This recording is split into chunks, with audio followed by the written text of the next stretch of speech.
இத விட ஒரு நல்ல ஆப்பர்ச்சுனிட்டி வேணா நம்மளுடைய ஆப்கானிஸ்தானுக்கு பவுன்ஸ் பேக் பண்ண.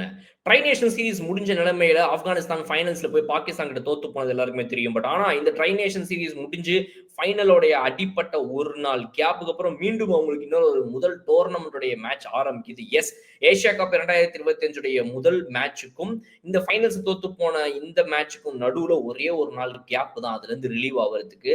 ஆனா விளையாட போற ஆப்போனன்ட் ஹாங்காங். ஹாங்காங்க்கு அகைன்ஸ்டா அங்க பாகிஸ்தான்ட்ட வாங்கின அடிய மறக்கிற மாதிரி ஒரு அடிய உனக்கு குடுத்தா தான் நான் நல்லா ஃபீல் பண்ண முடியும் அப்படின்ற எண்ணத்துல உள்ள வராங்க ஆப்கானிஸ்தான் நான் நினைக்கிறேன். சோ இதை விட பெட்டர் ஆப்பர்ச்சுனிட்டி கிடையாது அப்படின்னு இதை தான் நான் சொன்னேன். ஏசியா கப் 2025 ஆரம்பிச்சு வைக்கிற மேட்சா மட்டும் இல்லாம ஆப்கானிஸ்தானுக்கு இந்த டோர்னமெண்டோட ஓப்பனரா அமையுது இந்த ஹாங்காங் மேட்ச். கண்டிப்பா அவங்களுக்கு வந்து சூப்பர்பான விஷயங்கள் நடக்கணும் இந்த டோர்னமெண்ட்ல அப்படின்னா இந்த மேட்ச்ல அவங்க நெட் ரன் ரேட் அடிப்படையிலும் சூப்பரான ஒரு வெற்றியை பார்க்கணும். ஏன் அப்படின்னா ஆப்கானிஸ்தானுடைய இந்த குரூப்ல இருக்கக்கூடிய ஹாங்காங்கை தாண்டி மிச்ச 2 அணிகள் பங்களாதேஷ் அண்ட் ஸ்ரீலங்கா.